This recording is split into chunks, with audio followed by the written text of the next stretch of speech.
Hi everyone, and welcome back to National League Lowdown. I'm one of your hosts, Dan, and this is the latest episode of our podcast. As you can see, I'm joined by my usual co-hosts, Craig. How are you doing, mate? You okay? Yeah, I'm very well, thanks, mate. I'm looking forward to getting a York perspective from Ben today. So, yeah, really looking forward to cracking on. Yeah, definitely. And my other co-host, Mark. How are you doing, mate? You okay? Hello, everybody. Yep, going to enjoy what Ben's got to say about York. I mean, we've had our comments, and now let's get somebody in who knows what they're on about. Yeah, it's always good, isn't it, having someone who knows what they're talking about? And obviously, welcome to Ben. Ben's going to be flying the flag for York City for us tonight. This is the first of our prediction show, so we're going to be doing obviously predictions towards the end of the podcast. But first, obviously, Ben, how are you, mate? You okay? I'm doing great, thank you. It's great to be on. Really looking forward to chatting about York City in a very positive manner for once. Yeah, it's great to have you on, mate, and we appreciate you coming on. So the prediction show is going to work where I'm going to pit myself against Craig, against Mark, and we're going to put ourselves against the guests and see who gets the most results right over the course of the season. Ben's going to be the first of the guests, obviously, so no pressure, Ben, but it's all on you for them for this week. But like I say, we'll get to them down the line. Obviously, I wanted to get your take on York first. So York obviously done some incredible business over the summer. We've touched on that on our preview show. Any standout signings in particular for you this summer, or just all round good business? I think it's very much all around good business, starting with keeping the manager. There were some weird rumours immediately after the older playoff semi about Hinchelwood coming from some very reliable sources that, luckily for us, were found out to be false after the fact, as it were. So keeping him was imperative. The manner in which we've played over the last 12 months is down to Hinchelwood and his staff.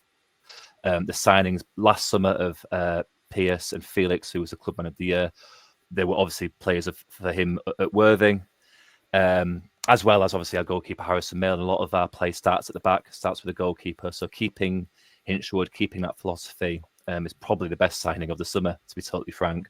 But in terms of players that have come in, it's hard to ignore those that have come in with experience. So the two that spring to mind are Ash Palmer and Ollie Banks coming in from Chesterfield. Slightly older. I was a little bit underwhelmed at first. Players in their early 30s. As supporters of non-league teams, you do worry about league players coming in at that age of 32 and 33. Chasing that one last paycheck. But having seen them both in pre-season, seen their participation in training videos that the club share on social media, you can see that they're here for the long haul. They're here for a good time, not a long time, as it were. So it's quite exciting to see them join the squad. I think the biggest thing that we lacked last season, as good as the on-field play was, and it was marvellous to watch at times. 96 points doesn't lie, but it came very apparent in that Oldham semi-final that we were lacking leaders on the field. We have Callum Howe, who's our central defender, who's a great captain, but heads dropped across the field as Oldham took hold of that game. And with players like Palmer and Banks in our first 11 now, I don't see that happening. I see, stiff upper lip, chins up, that sort of thing. So that's why I'm really excited by them two in particular. Personally, I'm really excited to see how Ben Brooks gets on, our new left back that was signed on a free from Maidstone. He made the non-league National League South team of the season last year, I believe, and he has also got a YouTube channel. So very much a 21st century signing. It would be interesting to see how his online presence molds with our football club. I don't think I've ever seen one of our players have that sort of output online. So it'd be quite interesting to see how that goes. But it's just nice to see a young lad. I think he's in his mid-20s, maybe 23, 24. So not totally young, but a lad on the up.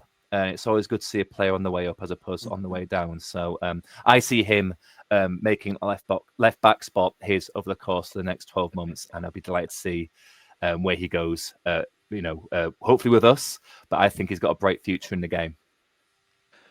Yeah, no, obviously, I know you mentioned Ollie Banks there. I've got a friend who's a Chesterfield fan, season ticket holder, goes home and away every week. He can't speak highly enough of Ollie Banks. He said you've got a real sign in there. So it's good that you mentioned him because I wanted to bring him into it anyways, because I think he's kind of gone under the radar with Newbie coming in, Ollie coming in, and people like that. And a lot of people haven't really mentioned Banks. So I think it's important that you mentioned that. Mark, what's your thoughts on that? Well, I mentioned Dolly Banks last night, so but what I'm interested in from you, Ben, is, and I mentioned this last night too, Josh Stone. Yeah. Where is he going to fit in? Because the price tag is all people will go on about, and it's going to be very hard to keep him and Pierce 100% happy, because one of them, if one of them has to be swapped. But Stones has been on the bench a lot more because of Hinchelwood. I mean, you can't knock Ollie Pierce. 30 goals doesn't lie. But where do you think Stones will? How is he going to fit in? And will Hinchelwood be able to keep him 100% happy? I think that's a great question. I think a lot of York fans are kind of kicking that particular football into the long grass and hoping it sorts itself out later in the season. There was probably towards the middle third of the previous season where we kind of played them both up top in a convoluted 4-3-3, 3-5-2 sort of formation. And it worked until it didn't. And then we reverted back to the 4-3-3 that served us so well to get where we were. And Stones was back on the bench. My personal opinion is you're going to see Stones as the cameo player. He's going to play those 40 minutes, 30 minutes in the second half and finish off, hopefully, the job that the front five will have started. It's worth noting that, when Pierce was suspended for a silly red card last season, Stones came in and scored a hat-trick. His quality stepping in. You're totally right. For the money that's been mentioned for what we paid for Stones, and for the record, Matt Ugler has denied it was that particular figure, but let's just say it was for argument's sake. You are expecting, more starts than not. It's going to be a test of Hinchelwood's man management, because he's definitely got a role to play in the squad. Whether he's got a role to play in the starting 11 at the start of the season, I would say he hasn't. But he's been putting himself about in pre-season. From the friendlies that I've seen, he is an old-school forward, all, sharp elbows and 50p heads and that sort of thing. And he's putting himself about. It's great to see. Very old school, but he's a good finisher as well. He's a sturdy boy. I think he's got a bright future in the game. I think he'll play in the league again. I know we signed him from Wigan in League One. I think he will play in the league for us or for another team, but I think he's got a great future. Worth noting, of course, Ollie Pierce, fantastic last season, 31 goals in the league. He is now 30. And, these strikers like that do get to play until, 32, 33. But, that is an age that you do kind of need to keep one eye on. And Stones is very much younger than that. So I think a lot of York fans are kind of talking themselves into comfort by saying, no, don't worry, we'll figure it out. We'll work it out. But I think there still is a slight question mark on that, and you are right to bring it up. It's a good problem to have, having two very good strikers. It's a wonderful dilemma to have, and like you say, it'll be a real test of the manager and his man management and keeping everybody sweet, keeping them happy. But I do personally think, Stones will have that role where, if you're trailing in a game or you're chasing a goal, to bring him on will, strike fear into defenders that are tiring with 20 minutes to go or whatever. And I think that depth will be why we've predicted you to be high up this season, because I think that the strength in depth in this league in particular is so important, because the games are coming thick and fast, very thick and fast. We've talked about that on here as well. So obviously, Ben, I just wanted to kind of get your take on what you're thinking for the season ahead, your expectations. Obviously, last season, second place, 96 points, but like I say, it kind of come unstuck in the playoffs, which I was shocked to see, to be fair. I'm a Carlisle fan, so I was kind of watching from the outside in last season, and when I seen the score in the York Oldham game, it kind of took me back, because I was like, whoa, I didn't expect that. So are you expecting to go one better this season now? It didn't surprise any more people than me, I assure you. That was something to behold in the home end. That was something else. I can imagine. But I genuinely don't think there's going to be a hangover. There's been hangovers from previous playoff runs, I won't lie, but the difference being when you go so close and then fall away, especially at this level, your best players get picked off. League clubs come knocking, you lose star players, you lose the engine room. We've not lost anyone. We've lost Dipo Akinyemi, which is an agreed transfer. I think he didn't fit into Hinchelwood's play anyway. So I was sad to see him go on a personal level, but we've just spent 2 or 3 minutes talk about Josh Stones, I'm not too concerned. We've improved in the problem areas. Left back, Cam John did a decent job, but he was not an attacking left back in a way that Joe Felix is a good right back. The experience in the middle of the park, again, Ollie Banks and wide players like Joe Gray and Alex Newby are just going to rotate with Nathaniel George and Sinclair. The tactic last season of replacing the attack at 50 minutes, 60 minutes, and then running at tight defenders is going to be the same thing again. And as I've been saying this on our podcast, it's all well and good figuring out what the plan is to try and stop York. It's implementing it. And it worked, I'd say, 3 times out of 5 last season. And next season, forthcoming, I see it working 4 times out of 5. I think we've improved where we need to improve. We've not lost anyone. There's some, a decent team in Carlisle have come down.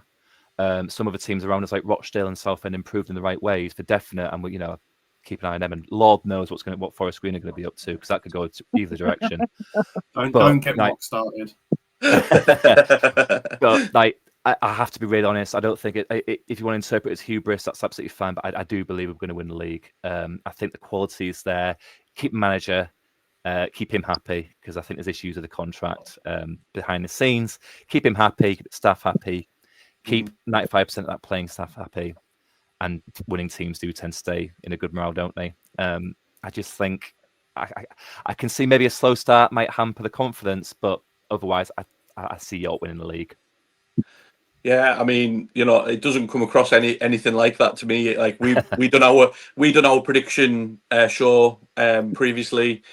A couple of us had you second. I think one of us had you winning the league at some point, but maybe changed our mind. But overall, as a podcast, we've got you finishing second behind Carlisle. But we talked about it in depth on our previous podcast. Potentially, Rochdale could muscle the way in there with the transfer business they've done. Yeah. I think York, for me, attacking wise, the depth, the talent, the goals that are going to come from that attacking, pool of players that you've got. I think it's as a Carlisle fan, York's the team I'm really worried about, because I think they've done so much business. Like I said, we've done a preview show. I think we had Carlisle finishing first, York second, Rochdale third, Southend fourth, which is all the teams you've just mentioned there. So obviously I think everyone's kind of thinking the same. But I know Craig and Mark were saying as well about York, and obviously I want to bring Craig in a bit here. Obviously York's season ahead, there's obviously strength in depth in attacking areas, but like Ben's mentioned, there's obviously a new left back been brought in, there's experience been brought in, and obviously York for the season, we obviously expect them to do well. But is there anything Ben said there that you disagree with, or are you agreeing with everything? No, I think as we discussed yesterday, I genuinely think there could be 3 teams above 90 points this season, and if you speak to me at different times over the week, I could almost have them in a different order. So I did go with York in third, which may seem slightly harsh, but I've just really liked what Rochdale have done. And Carlisle, I've just think the signing of Regan, Linney to go with everything they've got, he's almost their Ollie Pearce now kind of thing. He's got probably 30 goals in him for them. It could be a coin toss between all 3, and York could win it, Rochdale could win it, and obviously Carlisle, who we went for. But in terms of the signings that they've made, I think Ben's spot on with all of them. There's a couple I was optimistically looking at when I heard they could be moving on. As a Braintree fan, I think it was a very much an optimistic look, and then realised they're probably above our level right now. But Ben Brooks was at Chelmsford for a little bit, which is obviously a local side to us, and I managed to catch him on a couple of occasions and thought, maybe it'd be a great one to come to us. Going back to the Worthing boys, Braintree beat them in the playoff final. Obviously, Hinshaw had already moved on at that stage. But as soon as we beat them, I was like, is there any way we can get Joe Felix? Because he was the best player I saw at National League South level. So hearing what Ben's saying about him being one of their players of the year and seeing him a couple of times against Braintree this year, I'm not surprised by how he's taken the league by storm. And again, he's probably one that if York don't go up this year, they find it very hard to keep hold of. Yeah. As I expect that he'll be in league football soon. But all the signings they've got, it's very interesting how they've mentioned the experience, that being a key part. They had a very young squad, and they came to Braintree. I don't know if you came down, Ben, And I watched it. Yeah. It was a bit of a humbling experience. Yeah, you may have listened to my voice. I think I was on commentary for that one for the Zone, so I apologise in advance for that one. But yeah, it was kind of we play a very narrow pitch. I think grass hadn't been watered. All those kind of things that the lower league teams do to the higher teams in the league, and we kind of bullied them a little bit. And they probably just needed someone to stand up and be counted, and the signings seem to have kind of rectified that for them, and will be a great opportunity for them to now go. And like I said yesterday, I really think it'll be a title race for the ages, up there potentially with Notts County and Wrexham a few years ago, but hopefully with 3 teams, with Southend, even if someone does slip up, having a chance to jump in there as well. I do think I think a lot. It's probably, I say, 2/3 people predicting York and maybe a third Carlisle, from what I've read online, different vlogs, that sort of thing. My personal opinion about Carlisle is I think they've made some good to very good signings. I think Linney, you mentioned, you can't ignore that. He's always been a pain for us when he's been at Altrincham. But my personal opinion is I'd have question marks about Hughes and whether he has, the fortitude for this level. Because there's been plenty of managers of that experience and that ilk who have come down, and I can't be bothered with this, lads. This is a whole different game. He's an international manager, as 20 years ago, he was doing really good stuff with Blackburn in the Premier League. I remember that very, very vividly. My wife is a Man City season ticket holder, so she remembers Mark Hughes vividly. I think it's just a case of he came in at a decent time for Carlisle, and he did very well for them at the end of League Two there. It's just the know-how at this level, and it's not okay. It's not okay. Well, we've had players that come down from League One and League Two to non-league, and not get found out, because it's a very harsh way of wording it, but it can be a bit of a different ball game. And I think the experience of last season for Hinchelwood, I think is a real big part of my confidence. I think he's learned from what happened in that disastrous playoff run. He's learned from games like you mentioned, Braintree. There's been some of it. Boston took 6 points of us. I think he's learned from every little bit, and that's what that explains a lot of our signings. And I think whilst Carlisle signed well, there's going to be a lot of learning on the job, as it were, for Hughes in Division 5. Yeah, I mean, obviously as a Carlisle fan myself, it's interesting you bring that up, because obviously I've my reservation for Carlisle, my only worry really, I haven't really thought about Hughes, because I think he will he's got the experience. I think he could adapt, but it could easily go wrong. We're on the back of back-to-back relegations. We could easily, we've got a tough start walking away. That won't be any walk in the park. They're strong at home. And it's like we could easily lose our first game. The doubts come in. A lot of these players were here last season, and a lot of doubts could creep in, or here we go again. Slow start could happen. The fan base could potentially get unhappy again. Like I say, when the morale's quite low after back-to-back relegations. So like I say, my heart probably did rule my head slightly with Carlisle, just because I do worry about maybe a slow start. And I think, like Craig mentioned, I think there's going to be teams that are stand out from everybody else. There's maybe going to be 3 or 4. And I think if you have a slow start, you're going to have to go some to really make that up. So if you're going to have to start strongly, if Carlisle starts strongly, then I believe Carlisle will win the league. But if there's a slow start, then I think it's up for grabs with York and Rochdale potentially. But like I say, that's what I love about these podcasts and things like that. It's all opinions, and everyone's entitled to them, and everyone, and it's all backed up with evidence. We're not on here, saying things and not backing it up and stuff like that. So absolutely love that. Mark, any final thoughts on York before we move on to our predictions?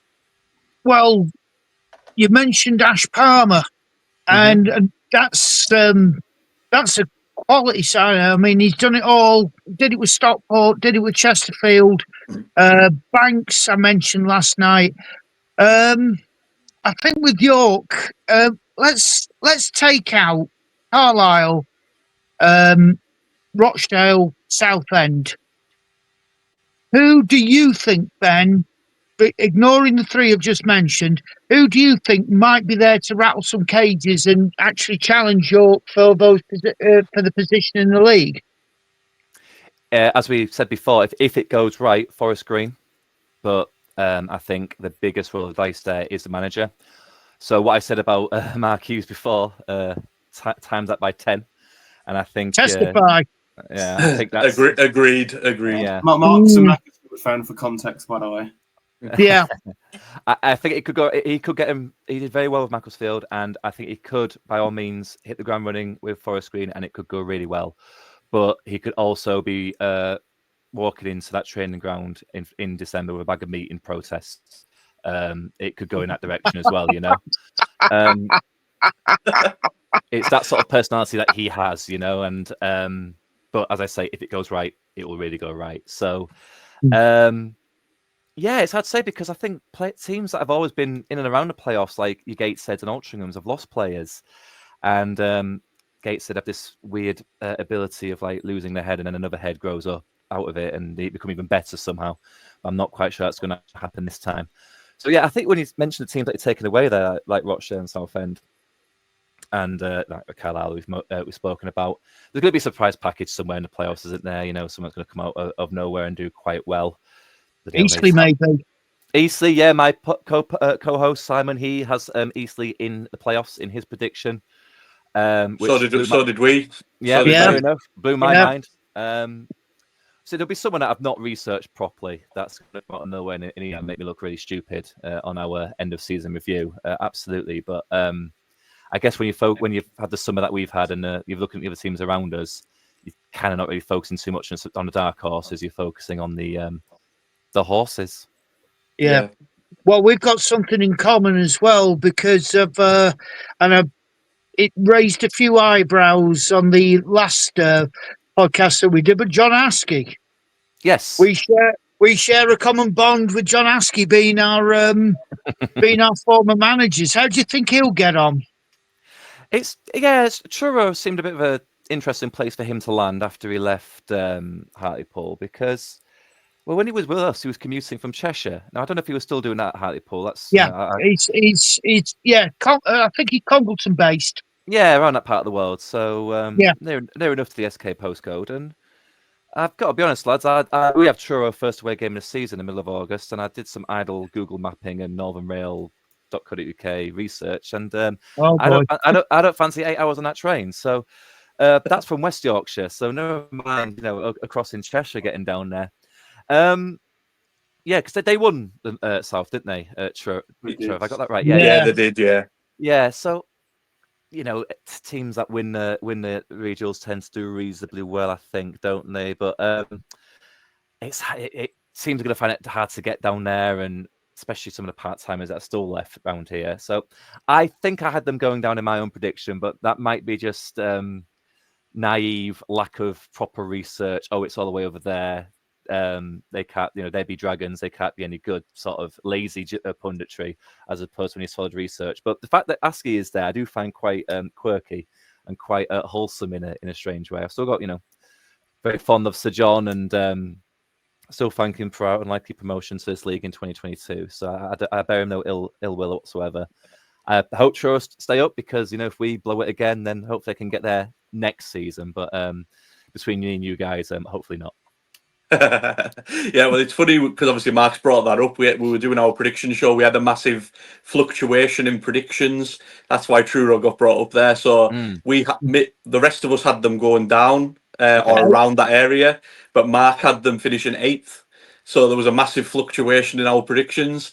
So we were just intrigued as to what you thought on it, Ben. Obviously, you said that you've got them going down. But it's that thing of, like I said, I was like, they could take some scalps because it's a long trek down there. Carlisle down there is miles, like miles and miles. I was in Cornwall on holiday last year, and we went to Truro, but we flew down. We were like, I'm not getting a train, and we're not driving in that because it'll take ages. So yeah, I do think they will take some scalps, but I just think maybe it'll be a long season for them if they pick up some injuries and stuff. But like I say, Mark's a big fan of John Askey, and obviously predicting them to. Yeah. So that takes us nicely on to our predictions for this weekend's opening games. I'm thinking the best way to do this is just go in alphabetical order, I'm thinking. So obviously, first up, we've got Altrincham versus Aldershot. Craig, I'll come to you first, mate. Have you got your pen and paper tonight? Got me a yellow piece of paper for us. bit of a technophobe, so I'll stick to my pen and paper. Score draw. I'm going nice early opening game of the season. Few goals, 2-2. Yeah. Mark, what's your prediction for this one? Score draw 1 each, because I think a lot of the people looking at it is going to be, well, how are Altrincham going to get on without Regan Linney and Alex Newby?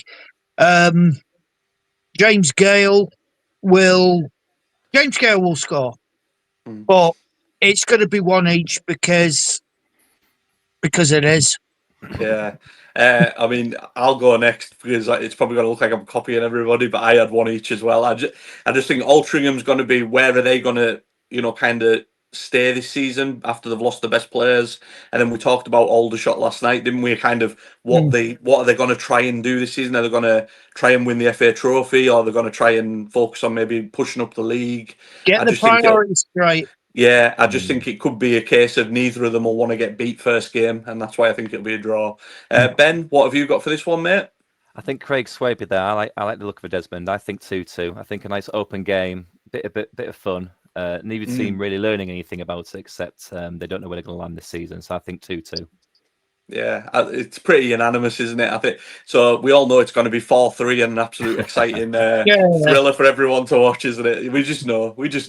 Obviously, moving on next, we've got Boreham Wood versus Rochdale.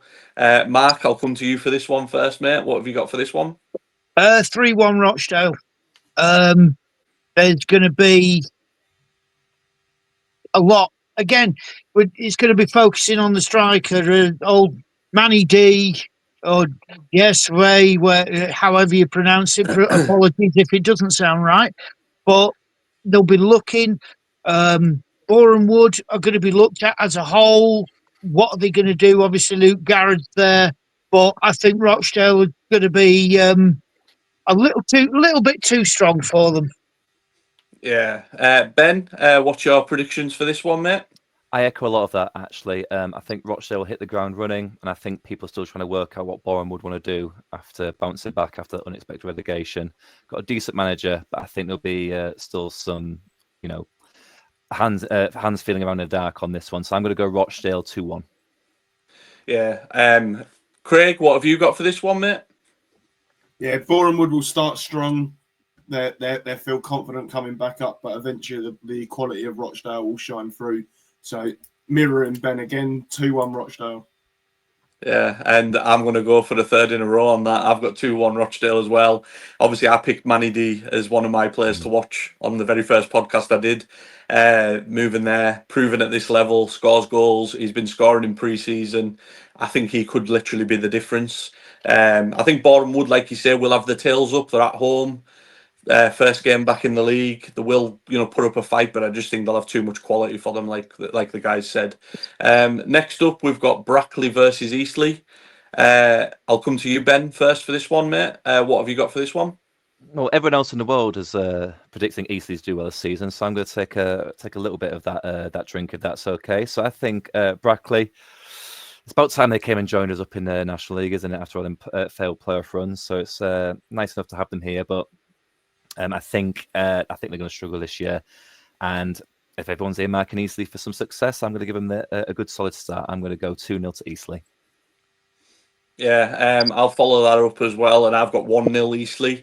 I think Eastleigh will win, but I think again Brackley first game, just come from promotion, fans will be up, the players will be up for it. I think it'll be a tough game, it'll be a hard game, but I just think Eastleigh, the signings they've made in the summer, they might just have too much for them. Mark, what have you got for this one, mate? I've got 2-0 Eastleigh. Again, we mentioned Aaron Blair, Josh Lundstrom, who I waxed lyrical about in the last podcast as well. Brackley, their losses, especially George Carlisle at right back, it's going to be a tough start to them. But Eastleigh will want to be there, proving a point due to who they've signed and the expectations that follow those signings. So again, a bit like Boreham Wood, Eastleigh will be a little bit too strong. So 2-0. Yeah. Craig, Yeah, to finish us off on this one? I feel like I'm pretty similar to everyone else, except for I do think Brackley will score. I think they may score early, but then Eastleigh's quality, very similar to the Boreham Wood game, will eventually shine through. So I'm going to go 3-1 to Eastleigh.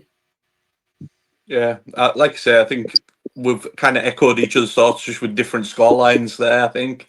Next up, we've got Gateshead versus Southend. You missed Braintree Halifax, sir. Oh yeah, sorry, I missed Braintree Halifax. I was saving it till the end for you, Craig. Braintree Halifax. We'll come to Craig first on Braintree Halifax. What have you got for this one, mate? I think with the summer of transition for Halifax, I think we're playing an extremely good time. We can make the home ground probably a fortress for us this year. It needs to be to keep our heads above water. So I'm going to go 2-1 Braintree. Yeah, I've actually got 1-1. I think Halifax, I did predict them to be there or thereabouts, playoff areas, but again, I think they might have a bit of a slow start. Braintree, I think anyone at home, first game, the fans are going to be on their side, getting behind them and things like that. So I think it could be a tricky game for Halifax, and I think 1-1 Braintree for me. Ben, what have you got for this one, mate? Yeah, Halifax very much in transition, new manager and all that. Didn't manage to keep Luca Thomas, ex-York loanee, so I'm not too sure I fall on the Shaman. And I fancy Braintree to bloody a nose, so I'm going to go 1-0 to Braintree. Yes, Craig's happy with that one. Go on. Mark, have you got... We relegated them yesterday, mate, so I need some positive news today. Yeah, the predictions didn't quite go Braintree's way on the previous pods, but Mark, what have you got for this one, mate? Are you going to make Craig happy as well? Well, I'm going to go 1 each because having seen them play against Mac in pre-season, Will Harris is going to be a big difference up front. And I know this might raise a bit of an eyebrow with Ben here, but I've said it. I've seen him play. They've got the best goalkeeper in the league in Sam Johnson, and he won't get beaten many times. But no, 1 each. Adam Lakeland needs to build it slowly, but a slow build can go very quickly, very easily. So, but 1 each. I'll sit on the fence just to keep Craig happy. To be fair, there between the four of us, not one of us have got Braintree losing that game, so Craig should be very happy. Craig should be very happy with that. Yeah, so we'll move on to the one I was eager to get to for some reason on the last one. Gateshead versus Southend. I'll go first, just so it doesn't look like I'm copying everybody's answers. I've got 3-1 Southend. Comfortable win for Southend. I do think Gateshead are going to struggle this season. They've lost two of the best players. We've mentioned on here previously about some off the field issues as well. I just think it might be a bit of a long season for them personally. Ben, what's your prediction for this one? Yeah, like I said earlier about Gateshead in my more general chat, the mythical monster I was looking for was the Hydra. Every time you chop its head off, it just regrows another head. And that's how I feel about Gateshead. They've lost managers, they've lost players, and they just keep going and keep coming back and keep getting good league positions. But this season is the one, guys. This is the one. And with the Southend, finally all the off-the-field issues are sorted. Very unlucky in that playoff final. I don't see them having a hangover like us. So I see a solid start to the season for our friends over in Essex. I'm going to go 2-0 Southend. Yeah, like I say, I think Gateshead, you touched on there. I can't resist getting this in, so I'll get it in. They lost Mike Williamson. They can have him back. That's all I'm going to say. But Mark, what's your prediction for that one? Yep, same as Ben, 2-0. You've got mirror images of what a club was going through in Southend, and Gateshead, what was promised in pre-season with the Victor Anichebe headed takeover that never materialised, and now it won't. It's a stress-free Southend against a potential headache at Gateshead, and very distracting things can happen. Southend, you've got Harry Boyes with them now, as we mentioned in the last podcast. Gus Scott Morris. So yeah, 2-0. But I'm really sorry to say that about Gateshead because of what was promised and didn't come.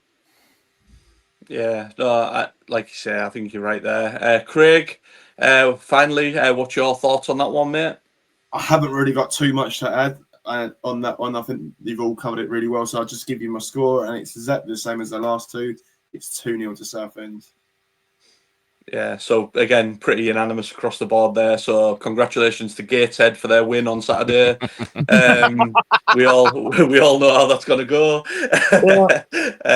So obviously moving on, we've got Solihull Moors against Robbie Savages, our latest follower on X, by the way. Hi, Robbie, if you're watching. We've always been big fans of yours. Just don't watch any of the last 3 podcasts. Yeah, just don't watch the last few episodes, but it's fine. Anyways, Solihull Forest Green. Craig, I'll come to you first on this one, mate. What are you thinking for this? Score draw again. I'm going here. I think Solihull. I've got them quite high in the league. I've also got Forest Green quite high. 2 playoff chasing teams for me. Eventually, it'll be a stalemate. There will be goals though. It'll be 1-1. Yeah. I'll leave Mark till the end for Forest Green. Ben, what have you got for this one, mate? I actually disagree with Craig a little tiny bit there. I see Solihull. I kind of think they've had their shot, as it were. They've had their attempts at getting out this league. I think they're not a very big club, are they? I think when you consider the might that is at the upper end of the table now, I think Solihull are going to start to find their level a bit more naturally. And I think you might start to see that this season. Obviously, this particular game, Forest Green are a wonderful mystery that we've all enjoyed talking about so far. So I'm going to go a strong Solihull start, but Forest Green find their feet and win 3-1. Yeah, I've got 2-1 Forest Green, and just touching on what you said about Solihull, that was another one we had a major fluctuation on last night on the predictions. These guys had them in the around the playoffs or in the playoffs. I had them actually 19th, maybe a little bit low, but similar to what you said, I think they've kind of overachieved. Yeah, and we're just noticing a gradual drop off. Like I said, in hindsight, maybe a little bit low, but I think they'll be in and around that area rather than the playoff area, in my opinion.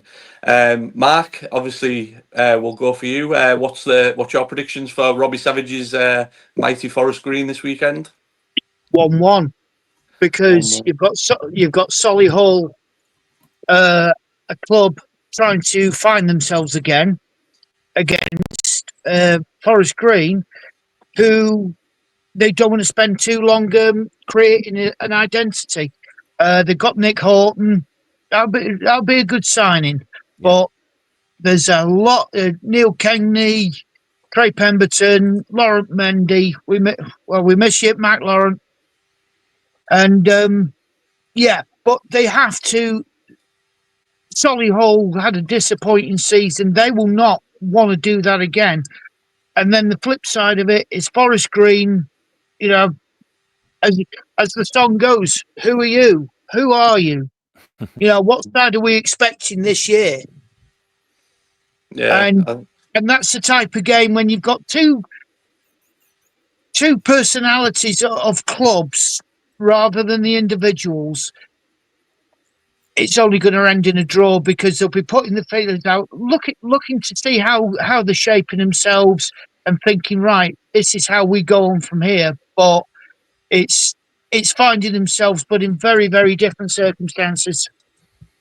Yeah, I agree, to be fair. I think a lot of the first games will be like that, where they're kind of just weighing each other up, sussing each other out, trying to work out how everyone's setting up and things like that. Which I think what makes the first week so hard to predict, because we honestly don't know what to expect. He's getting his excuses in early, yeah. Yeah, exactly. Excuses in early for when I'm bottom of our predictions table come October, November time.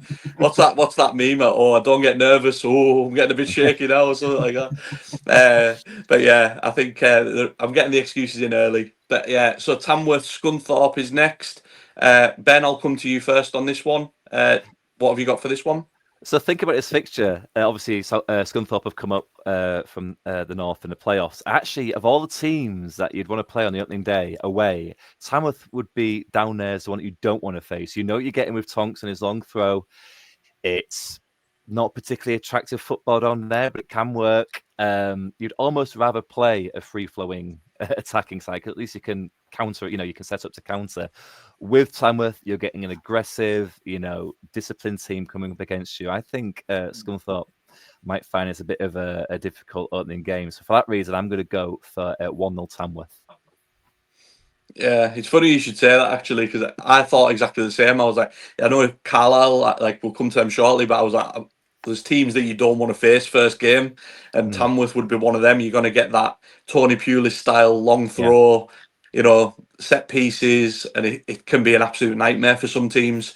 So I've actually got 1-0 Tamworth as well down, but I do think Scunthorpe will do okay this season, but I just think they might struggle in this one. Mark, what have you got for this one, mate? 2-2 because of the styles clash. We did refer to the fact that the Tamworth manager wants to see a little more on the ground football, but they can revert back. I mean, Tom Tonks, they're lethal weapon, as you will, but they'll be coming up against two players. I've mentioned them a hell of a lot. Callum Roberts and Danny Whitehall, who have the potential to be the best combo in the league, but they've got to start showing it at this level, and I think they will. But very much a styles clash. But there will be goals, gentlemen. There will be goals. 2-2. Heard it here first. There will be goals. There will be goals. So Craig? put it down for 0-0 if you're a betting man. Good, Craig. Craig, what's your predictions for this one, mate? So I believe this is the first game number 7, where we've got a little bit of everything, because I'm going for a Scunthorpe win here.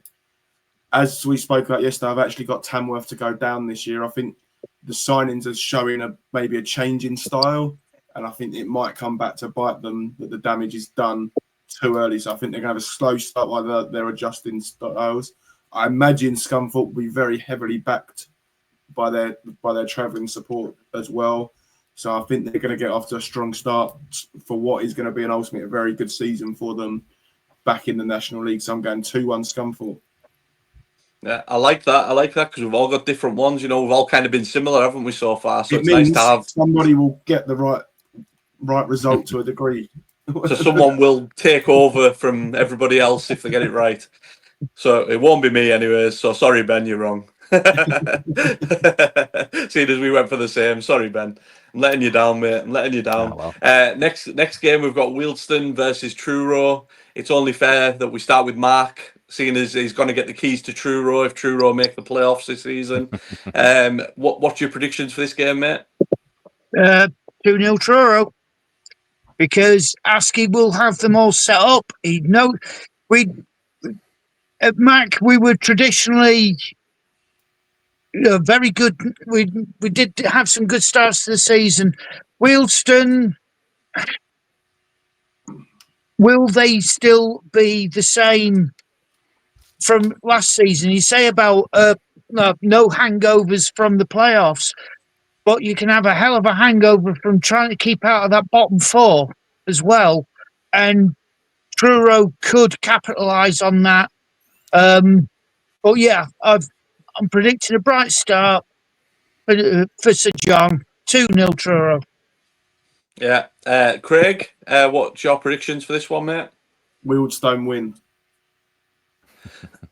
Oh, here we go. It's getting tasty now. It's getting tasty. Oh, boy. I think any of the teams that we're expecting to be down the bottom have got to win their home games, and especially against the teams we're expecting to be around them.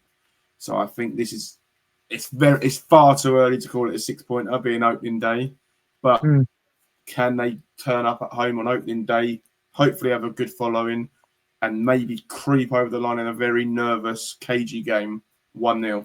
I see that point of view. Yeah, I mean, it's funny you mentioned nervous and cagey. So my prediction, because I always try and do one a week when I do my predictions, just because not many people will go for it. So I've actually gone for 0-0. I actually think both teams will be scared to get beat on the first game, because I think both of them are going to be down there fighting for their lives personally. So I think neither team will want to lose. It could be a tight, cagey game, like Craig says. So I've actually gone for 0-0. Which is a bit random, because obviously they could score in the first minute and my prediction's doomed to fail straight away. But, what's life without a bit of risk? Ben, what's your predictions for this one, mate? Yep, I've been swayed by Mark a bit here. I'm going to go for my one wild guess of the fixture list. I'm going to go for 3-0 Truro. I think they're going to have this flying... Oh, you're the man, Ben. I think they have this flying start. I still think they'll struggle, but ultimately I think Wilston are going to really struggle. And I think Craig's point about being 6-pointer, but not a 6-pointer, is a fantastic point to make here. I think this is the year Wilston really find themselves down there for prolonged periods of the season. And I think Truro are going to be a bit giddy. They're going to be set up well by Sir John. He's going to get them playing the right way. And I think they'll have this like 2-goal blast in the first half where they just find themselves on cloud 9 and finish the job off in the second half as Wilston push on. And I think it'll be a sign of things to come for Wilston, but it'll be a bit of a false dawn for Truro. Yeah, I mean, I find it hard to disagree with you. I said this last night. I was like, I think Truro will take scalps this season. They will. And Wilston, we mentioned it last night. They've been toying with that trapdoor for so many years in a row now, and being down there and just getting out of trouble. There's only so many times you can play with fire before you get burnt. Sadly. And I think this might be the year for them. So that moves us on nicely to Woking versus Carlisle.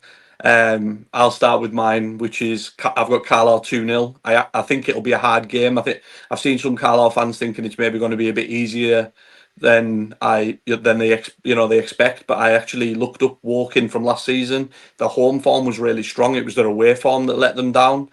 And I think going down there first game, it could be tricky. But I just think we'll have it too much up front with Armstrong, Linney, players like that just might give us the edge. And I think it'll be 2-0, but it might be an early goal and then maybe a goal at the end in stoppage time just to put a bit of gloss on it type thing. Ben, what's your predictions for this one? Well, coming up against former York manager Neil Ardley, the draw specialist, he can just about conjure up a 1-1 out of anything. So with that in mind, I am going to go for a score draw. I'm going to go 1-1, but it's a late Woking equaliser after domination by Carlisle. It's going to feel like a defeat. It's going to be one of those draws. To be honest with you, Woking show grit and determination. Carlisle will show their quality, but it won't quite be enough. And late equaliser for Woking. Yeah, Craig, what's your predictions for this one, mate? If you just clip what Ben said for the last 30 seconds, I was going to say the exact same thing. 1-1. 1-1, right, okay. I'm not liking this, lads. I'm not liking this at all. Mark, are you going to join the draw specialists?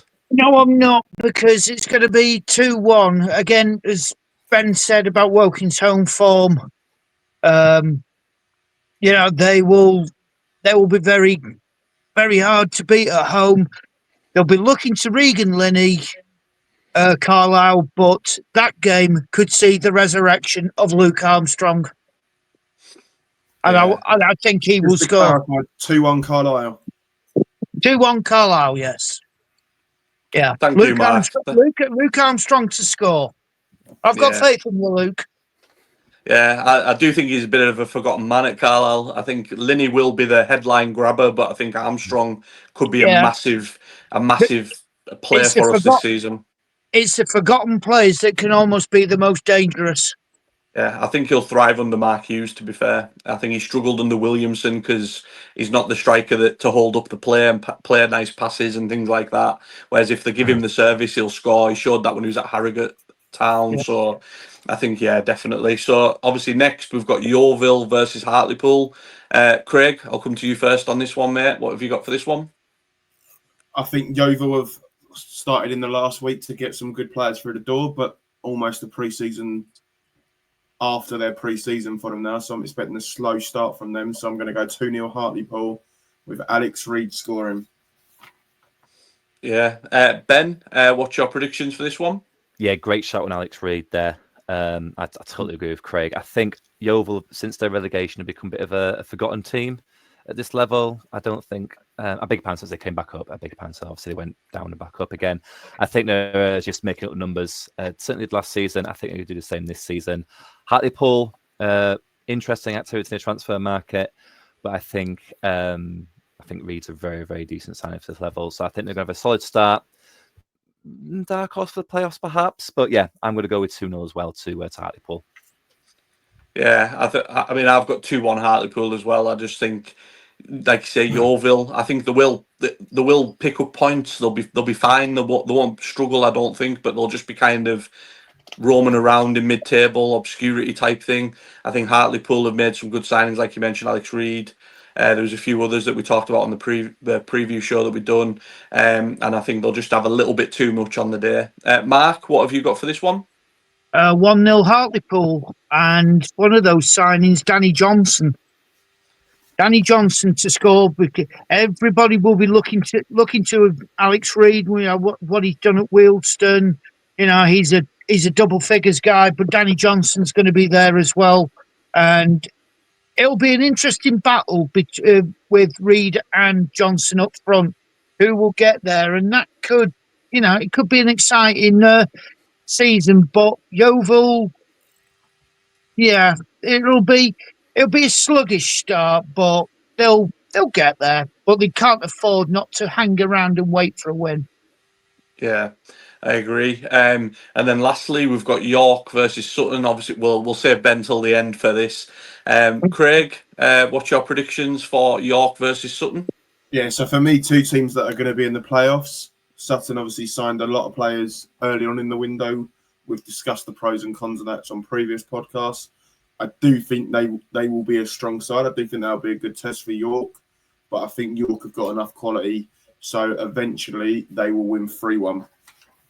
Yeah, it's funny. I've actually got 3-1 York as well, but I don't think that's anything on Sutton. I think Sutton will have a good season. I think it is purely just York will have too much. Like we've talked about the attacking depth and things like that. There'll be goals.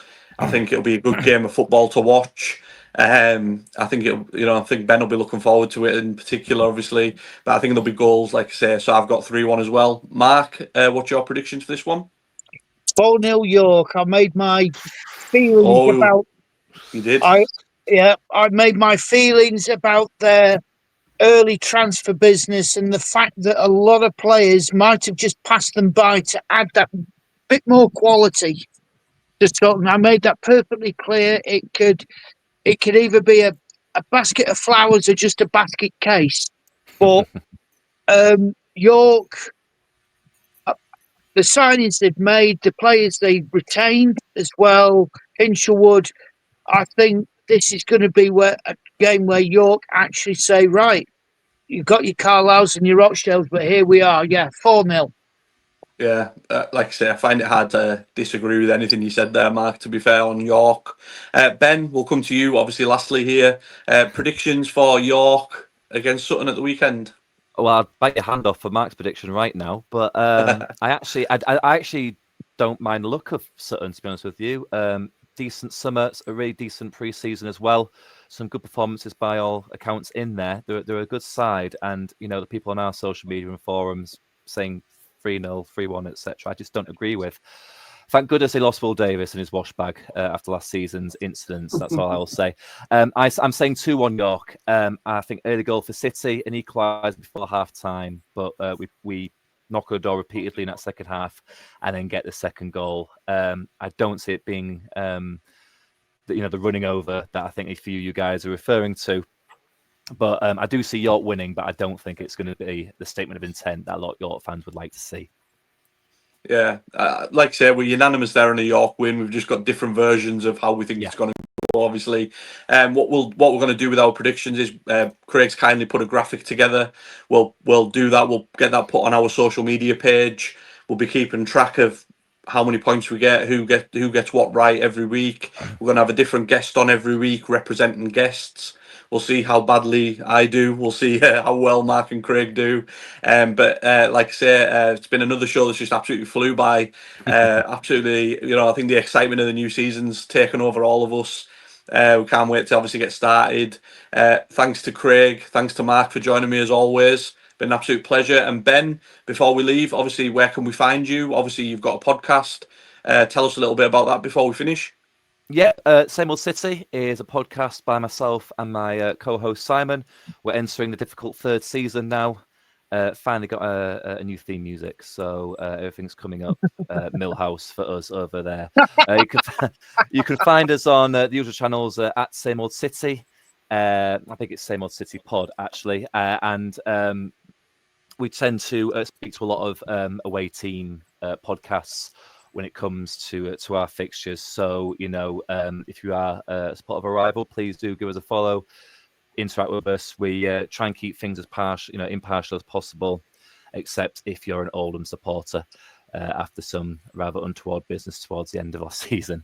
So you can find us on the bad social media site at Same Old City. Same Old City, I beg your pardon. And you can find us at Same Old City on Instagram as well.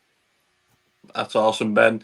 Thank you very much for joining us at such short notice this evening, Ben. It's been absolute pleasure getting to speak to you, mate.